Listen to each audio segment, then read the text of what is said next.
Well, good afternoon. It is the end of July 2021, and we are going to share some questions that people have sent in for the Zoom call today, and then we'll open it up for everybody's questions.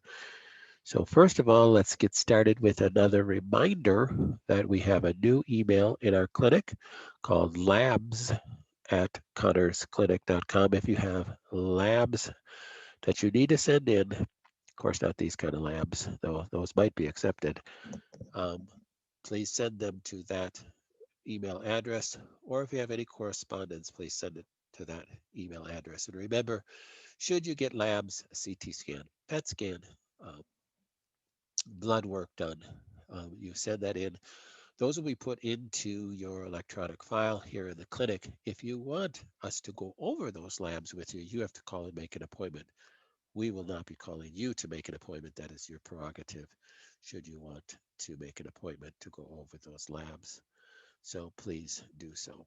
So look at labs at Connor's Clinic. I know you guys have been sending to the Connor's Clinic at Gmail, but please start to use that email. Okay, question came in. Can you please tell me what is Estrovite for? So Estrovite is a product that we sell through Apex Energetics. By the way, Apex Energetics does not allow us to display their products on our store. So if you do test for any of their products, you have to call when you make your order. So this is a product that has, yes, it has black cohosh in it and some other things that can be estrogenic in themselves. But let's remember, well, before I get into what that means, what this product really is to help balance your hormones. It's a hormone balancing product. There's herbs in there that can help balance your estrogens and progesterones, mainly for women.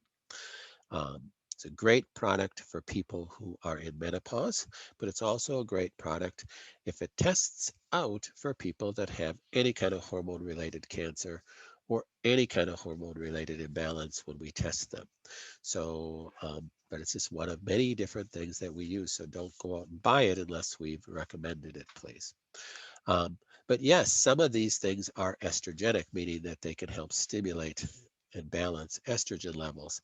Well, what if I'm not supposed to have high estrogen because I'm have issues with estrogen? Let's say I have a ER positive or a HER2 positive or a PR positive cancer, meaning that estrogens can attach to my estrogen or progesterone or HER2 receptors on the cell membrane of the cancer and can block apoptosis. Well, not to get too technical, but when you have an ER, PR, or HER2 positive cancer, it is the bad, quote unquote, bad estrogens that attach to those receptors, not just any old estrogen.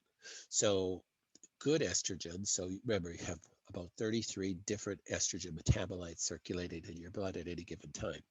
So it is the 4-hydroxyoestrone that is considered the bad estrogen that can attach to that ER, that estrogen receptor, and block apoptosis and can drive cancer.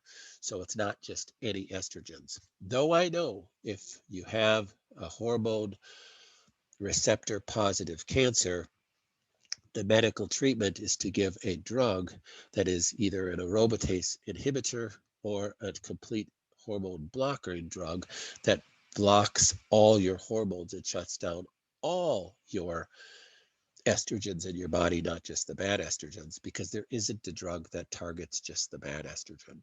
So is it wrong for a person, this is beyond this question, but is it wrong for a person who has cancer that is ER, PR, or HER2 positive, meaning that their cancer is at least driven partially by these negative or bad hormones, is it wrong for them to take bioidentical hormones or herbs that can actually stimulate estrogen production? The answer is not necessarily. So a person can be ER, PR, or HER2 positive and continue to take bioidentical hormones. Though there is a risk because excess estrogen of any kind or excess testosterone may store in your fat cells and then convert through a process called aromatization into 4-hydroxyesterone and be an issue. But probably way more information than anybody needs to know. Long story short, make it really simple. Estrovite, if it tests positive for a person, even if they're ER, PR, or HER2 positive, can still be the right way to go. So just rest assured. Second question. What do you think about ozone saunas for breast cancer? It is a pod with your head and arms out, and they're like cups inside that you place your breasts in the pod, and it can be beneficial. So this is what this person is talking about. I believe I pulled this picture off the internet. Are these good for a person with breast cancer or any cancer for that matter? So these are saunas that you are in, so you're increasing your body temperature just like any other sauna that you might have your head exposed. So your body temperature is increasing in this chamber, but it is also using an ozone generator. So that's what these tubes coming out of the sauna on the left-hand side of that picture are. It's ozonating the tissue. Is there a benefit for that for cancer of any kind? Okay, so let's think about the physiology of this. If you have a cancer that's internal, meaning that it has not broken the skin, so you don't have an open wound, ozone is not going to be readily absorbed through your skin. So I see really not much of a value in this for a person that does not have an open wound on their skin. So if you're using ozone topically on your skin like this, because it's a gas that's coming out, the ozone gas is not going to be absorbed through your skin. If you have an open wound on your breast, can doing ozone on it be beneficial? Yes. If I have melanoma, would it be beneficial?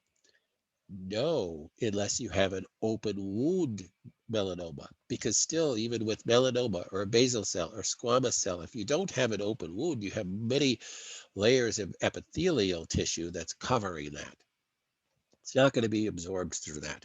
So if you have an open wound, I can see a benefit of an ozone sauna. If you don't have an open wound, I really see no benefit to an ozone sauna except for the sauna itself. And I should pronounce that right, sauna. Except for the sauna itself. I don't see a benefit to the ozone. Question that came in the chat. This is my third week on the Rife. In the last 3 nights, I have a hard time sleeping with a headache and some sinus pain. Then in the mornings, I feel like I was hit by a Mack truck, stiff and weak. So I would suggest that is not the Rife doing that. You could very possibly have a sinus infection. With a sinus infection, I would jump to that right off the bat. Use the Rife. So remember, you guys have a tool there that produces frequencies for a lot of things. What is the Rife good for? What is frequency medicine good for? Frequency medicine is best for dealing with living organisms. So cancer cells, it's best to help with your body killing cancer cells. It's best to help your body kill bacteria and viruses and pathogens in your body. So on there, scroll down on your Rife program, go to this, there's a sinus, several sinus programs. One is called Stubborn Sinus. I would run that program during the day.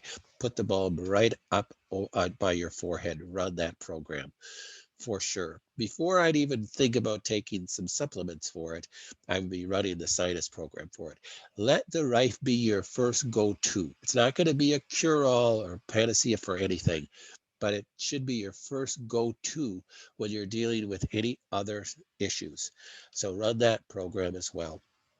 There's other things from a nutritional thing that you can do. There's a great product that we have from Orthomolecular called Sinutrol, which is a great sinus infection combating nutrient combination that they have that has worked for a lot of people as well, but I'd use that for sure.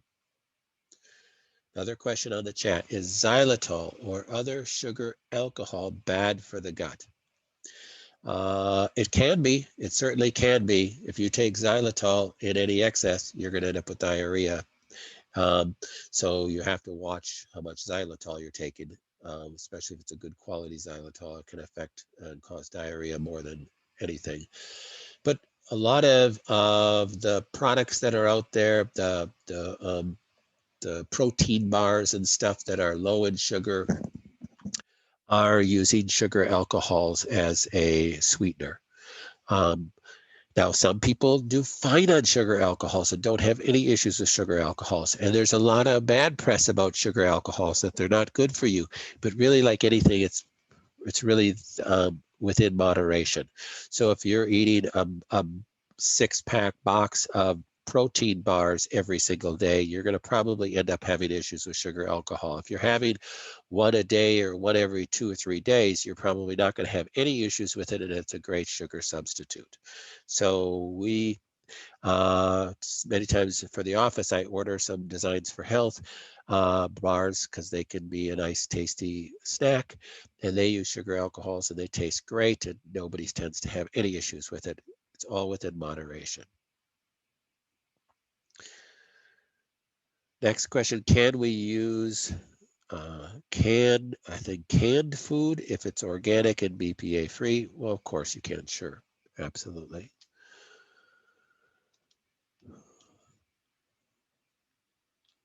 All right, next question.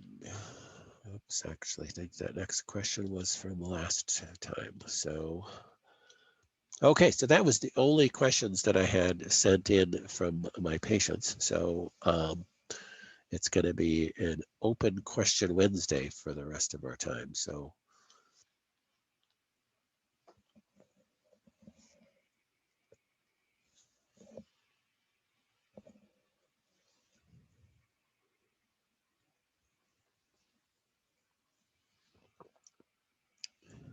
I'm just going to sip my chaga tea here unless you guys ask me questions.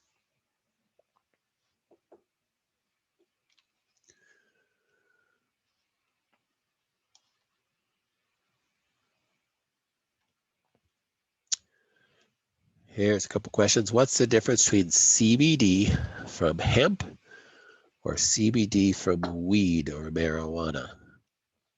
The answer is there's really no difference at all. CBD will almost always be manufactured from hemp because it's less expensive. Hemp has a much higher quantity of CBD than marijuana does. So hemp is a lot less expensive to grow. It's more legal to grow as well. So almost all the CBD on the market is from hemp, not from marijuana.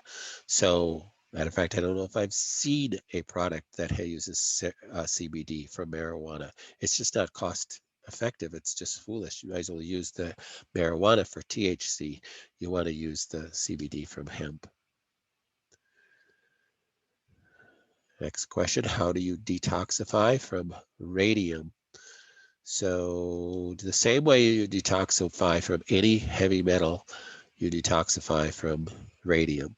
So any heavy metal is going to detoxify through your cytochrome P450 pathways in your liver and your PON1 pathway in your liver. So you want to support liver pathways. Remember, our detox pathways are 7 phases of detox. Starts with phase 6 and making sure you're having good bowel movements.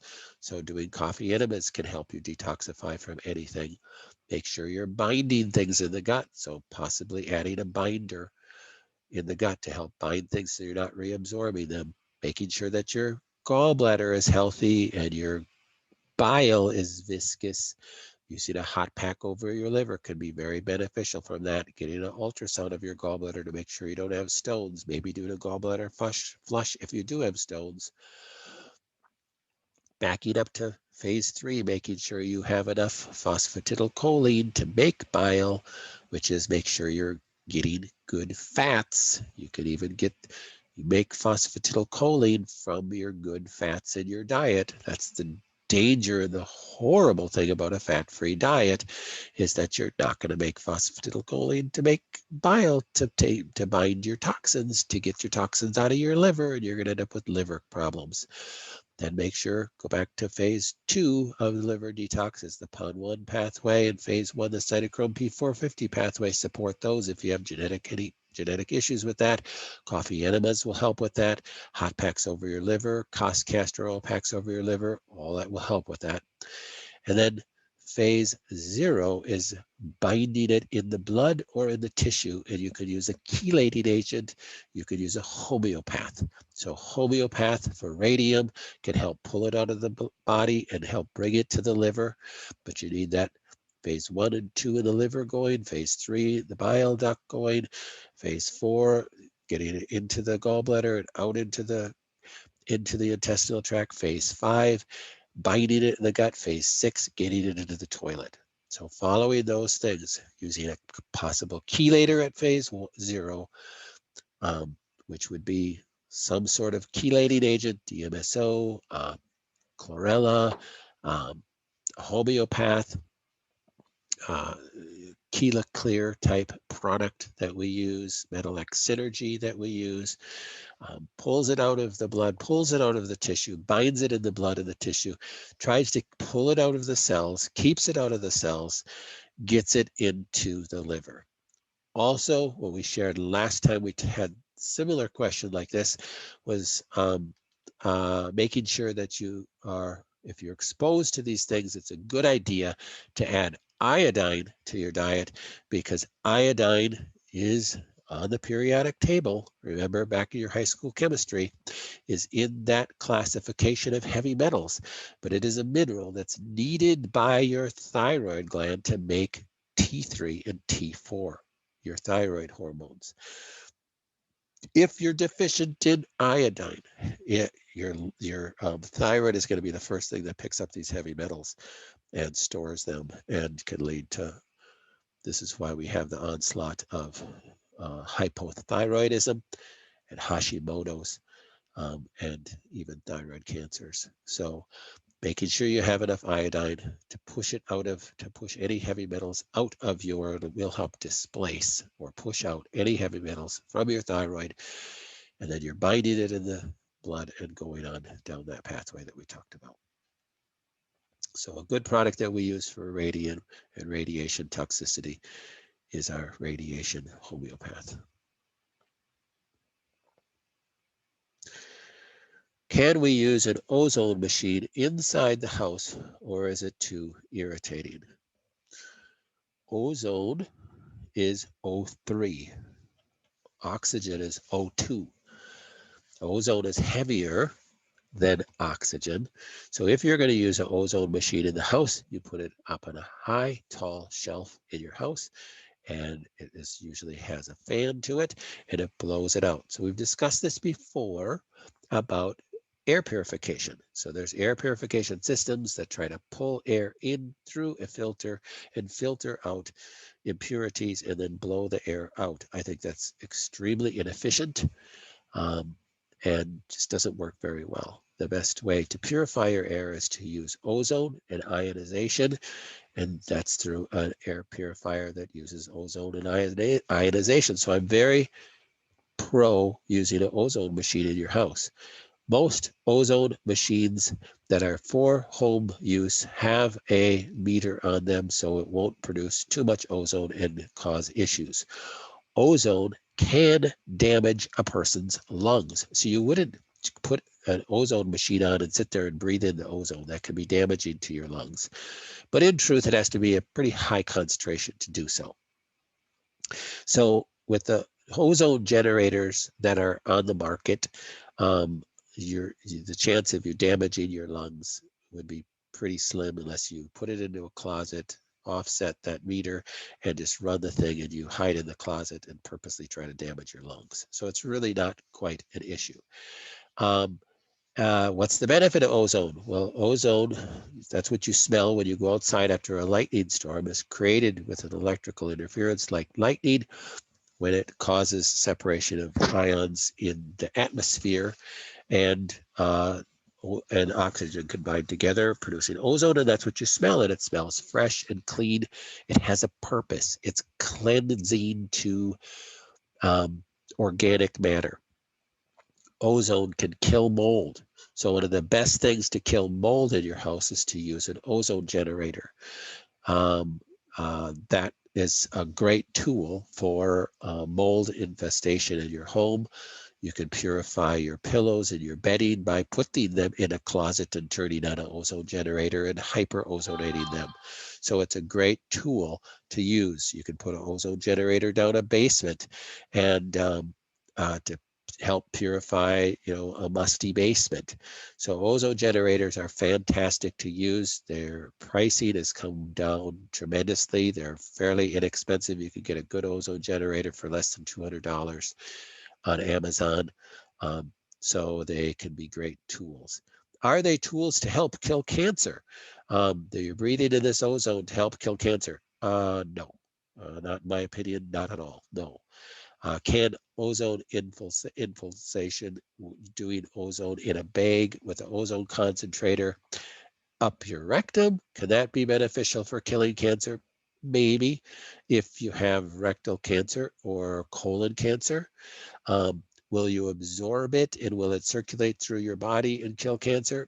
I don't think so. It's not a stable molecule, so it will become O2. Well, O2 is good for you because cancers don't like oxygen, so there can be some benefit to it. But really, when you think of using ozone, you're trying to use an unstable molecule to bind to a living organism like a mold to help kill the mold. So I'm not a huge fan of using ozone for cancers, though I know some people have had success with it. So I'm not against it if it's helping somebody, and it's not really harmful to try, but I'm certainly not a fan of doing it just on your skin. You won't absorb it, as we talked about in the question prior.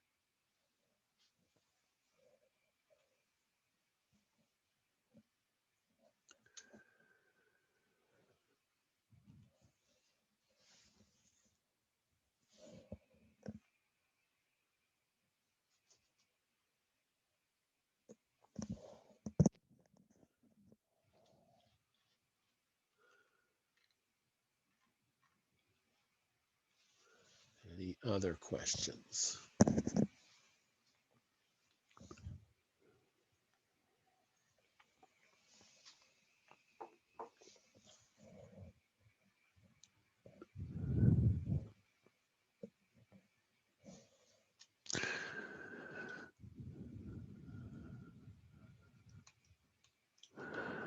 Nothing? Are we done for the day?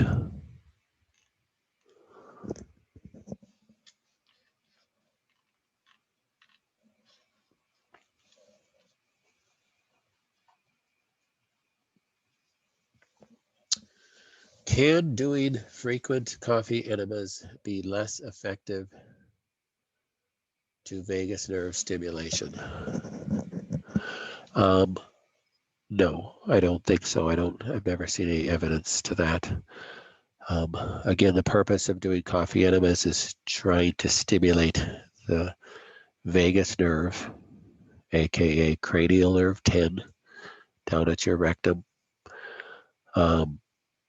And you're not going to doing 5 coffee enemas a day. You're not going to hyperstimulate the vagus nerve and not make it be able to be stimulated again. No, so I don't think so. How about doing oxygen during exercise? That's EWOT, EWOT exercise with oxygen therapy. That makes a whole lot more sense than to me, because you're getting O2 into your body. And by exercising, you're getting the call for oxygen to the tissues. So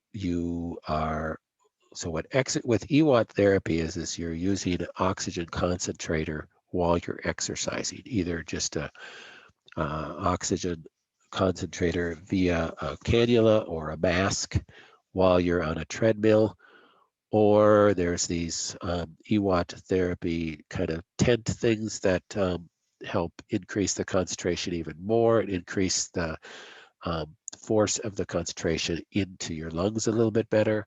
So that makes a whole lot more sense physiologically to me, as far as you're trying to oxygenate a tumor.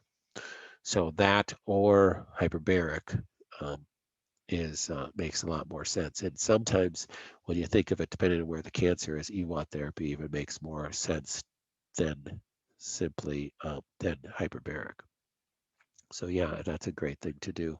It's not only EWOT therapy is not only, I think, beneficial possibly to cancer, but it's extremely beneficial for your brain. I mean, that's really how EWOT therapy really came into being in the first place, is as a brain-based therapy. It's very beneficial for your brain.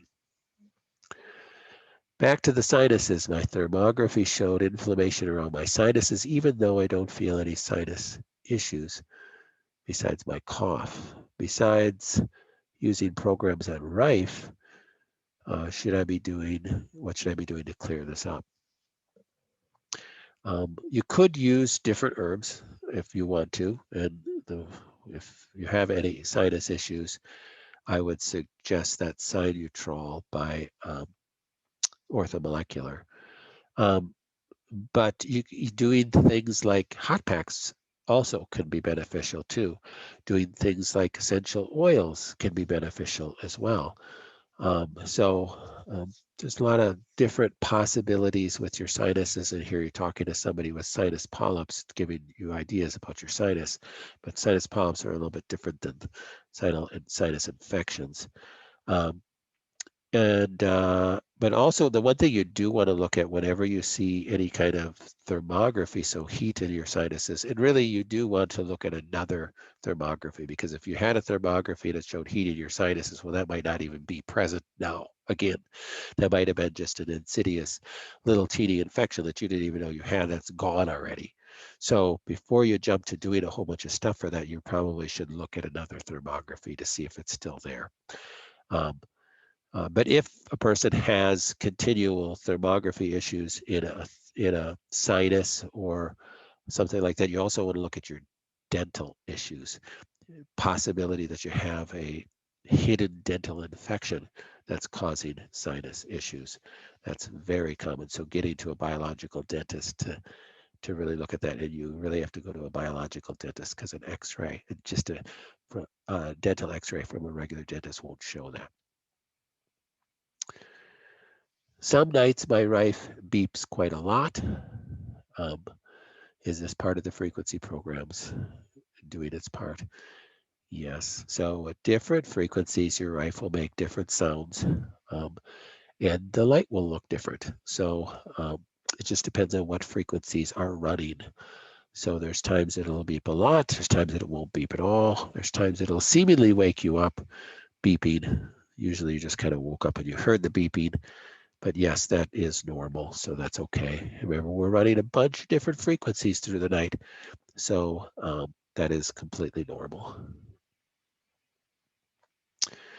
My tumor numbers are up and my immune system is low. I was wondering what extra rifing I should do.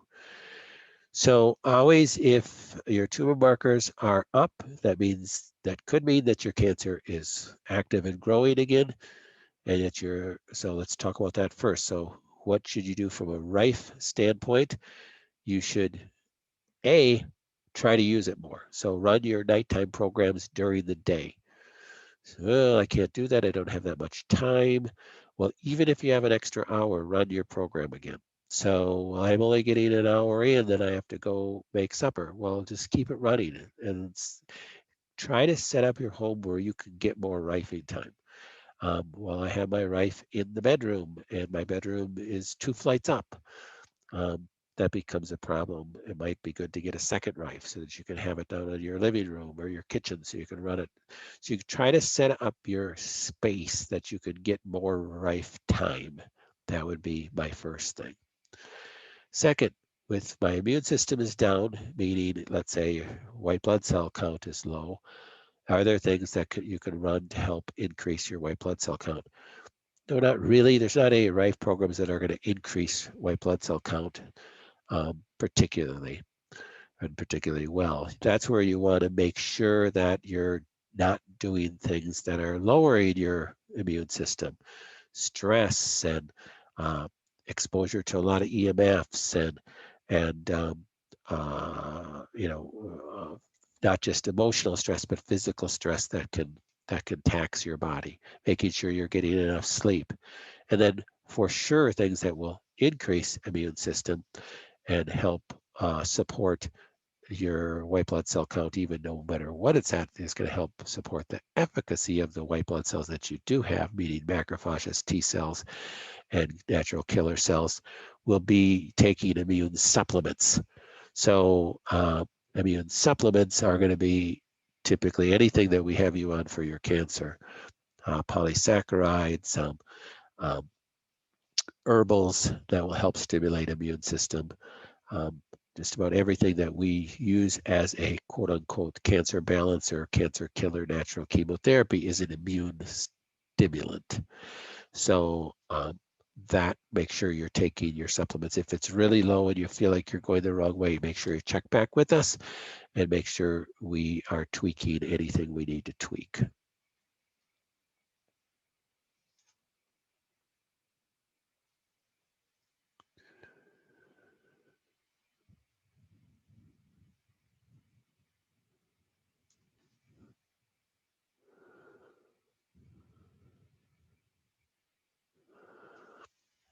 Next question. There are 3 kind of inflammation in the rife.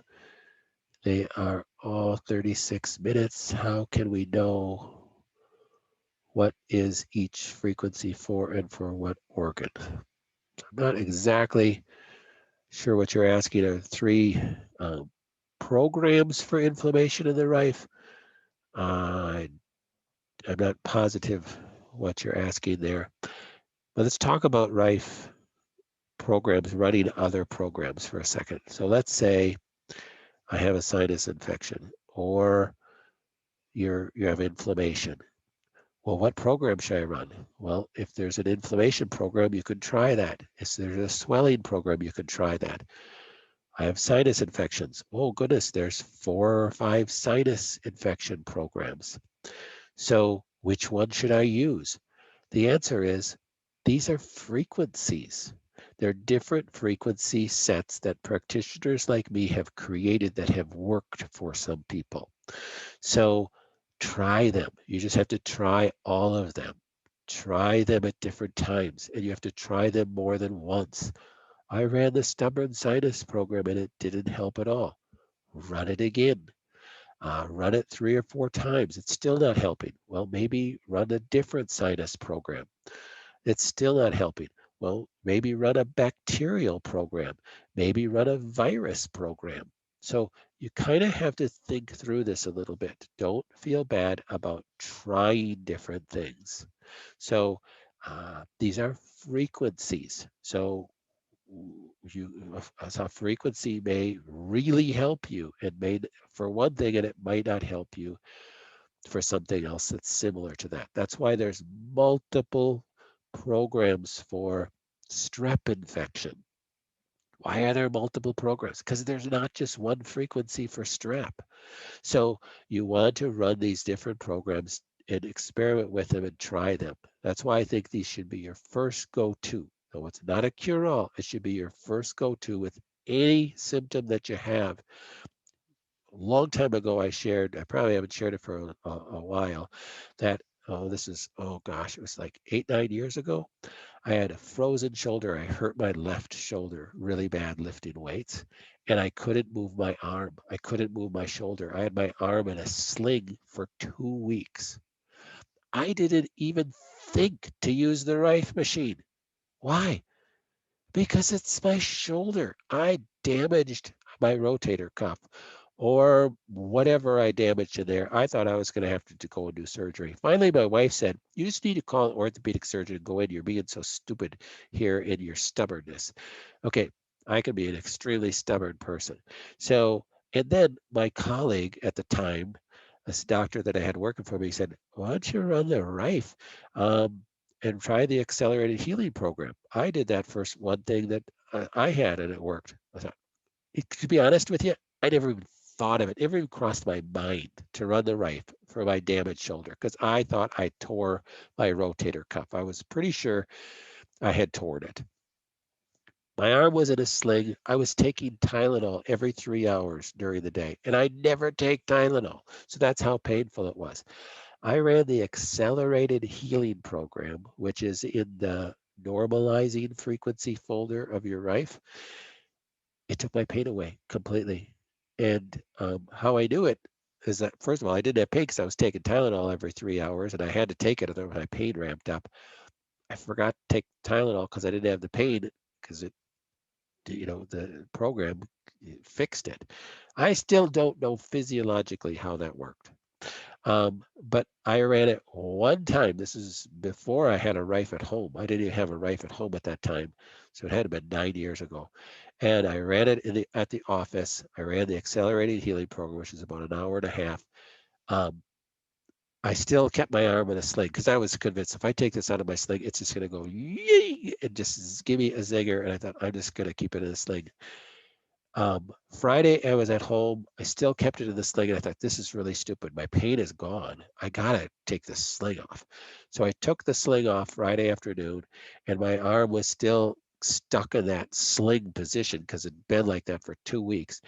And I slowly, by Saturday, I was kind of putting my arm down by my side and slowly moving it because I was convinced it was just going to flare up again and be back to the way it was. And I was convincing my brain that I guess I'll just hold my arm in a sling position the rest of my life to be out of pain. But slowly moved it around. The pain never came back. I did the program again Monday when I came in the office. And I think I did it one more time. The pains never returned. I can lift weights. I don't have any problems with my left shoulder. Um, I don't know how it fixed it. Maybe it just blocked the pain cycle enough that it healed, but I can't believe that's the truth because Tylenol blocked the pain cycle and it wasn't healing. So whatever, it worked. It's frequencies. So when people go, well, I don't believe in frequencies. Okay, well then stop using your cell phone. Stop living because everything is frequencies. So if you hit the right frequencies, good things can happen. So don't feel bad about experimenting with that tool that you have in your house. One of the saddest thing that we see is we have patients that will pass away and we'll get the Rife back from them. And we have a way to look on the Rife and see the last time you used it. I shouldn't be telling you this, but we have a way to look and you see this person passed away in March and they stopped using the Rife. They haven't used it for 7 months. It's like, what the beans? You have this great tool. Though it's not a magic wand, it is amazing. So use it. Use it for whatever you want to use it for. You're not going to burn the thing out. You're not going to hurt yourself with it. Use this thing and experiment with different frequencies and different programs um, until you find and hit on what's going to be best for you. Currently at our house, we have 2 Rifes in our house. My grown kids all have a Rife machine in their house. um, Using it for my grandkids or whatever they have going on. You should use this tool to the best of your ability. Okay, I think we are getting to out of time. So I thank you guys for today's Zoom call. We'll be back next week. It will probably be Michelle. Um, but please send your questions in. Again, please put Zoom call question in the title of the email. You can send it to the labs at Connors Clinic email or send it to the Connors Clinic at Gmail. But please put Zoom call question in there so it doesn't get lost um, in the shuffle. Thanks, everybody, and have a blessed afternoon. Bye-bye.